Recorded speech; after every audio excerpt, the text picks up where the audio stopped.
Bonjour, je vous propose de corriger l'exercice 71, page 110, dans lequel on demande de résoudre dans R l'inéquation 4x-3 facteur de 2x-1 supérieur ou égal à 0. Il s'agit donc ici d'une inéquation produit. Dans un premier temps, on va donner la valeur du réel x telle que 4x-3 égale 0.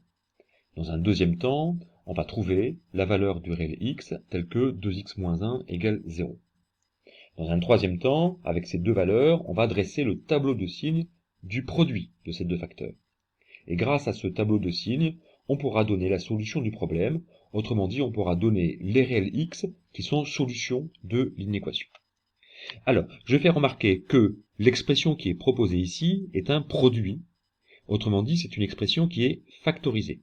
Si l'expression n'était pas proposée sous forme factorisée, il faudrait au préalable factoriser l'expression, soit à l'aide d'un facteur commun, soit à l'aide d'une identité remarquable. Donc le premier facteur, 4x-3, vaut 0 lorsque 4x vaut 3, autrement dit lorsque x vaut 3 quarts. Maintenant le second facteur, 2x-1, vaut 0 si 2x vaut 1, autrement dit si x vaut 1 demi.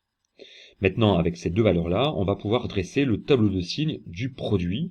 Je répète encore une fois, l'expression étant proposée sous forme d'un produit, elle est factorisée, on peut donc dresser le tableau de signes de ce produit. Donc on va noter ici, dans la première case, le nom de l'inconnu, ici dans l'exercice c'est x.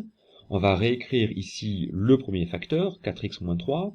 On va réécrire ici dans la colonne juste en dessous le second facteur 2x-1, et dans la dernière case, on va réécrire le produit de ces deux facteurs, 4x-3 facteur de 2x-1. Comme on vous demande de résoudre cette inéquation dans R, x appartient à l'intervalle moins l'infini plus l'infini, donc on place ces deux bornes aux extrémités. Et on va placer au milieu, sur cette première ligne, les deux valeurs trouvées précédemment. Donc on a trouvé que 4x-3 s'annulait quand x valait 3 quarts, et on a trouvé que 2x-1 s'annulait quand x valait 1 demi. Attention à bien écrire ici ces deux valeurs dans l'ordre croissant, la plus petite des deux valeurs étant 1 demi, et la plus grande des deux valeurs étant 3 quarts. Ensuite on trace les traits de séparation. Pour le premier facteur, il vaut 0 quand x vaut 3 quarts. Donc on place, pour le signifier, un 0 ici. Ensuite, pour signifier que 2x-1 s'annule lorsque x vaut 1 demi, on place un 0 ici. Le produit de ces deux facteurs s'annule donc quand l'un des deux facteurs s'annule. Autrement dit, le produit s'annule deux fois, soit quand x vaut 1 demi, soit quand x vaut 3 quarts, donc on place un 0 ici et là.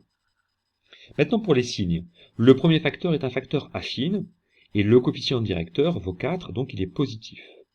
On en conclut donc que 4x-3 est négatif quand x est inférieur à 3 quarts, et que 4x-3 est positif quand x est supérieur à 3 quarts. Le second facteur est aussi un facteur affine, et le coefficient directeur vaut 2, donc il est positif également. On peut donc en conclure que 2x-1 est négatif quand x est inférieur à 1 demi, et en conclure que 2x-1 est positif quand x est supérieur à 1 demi.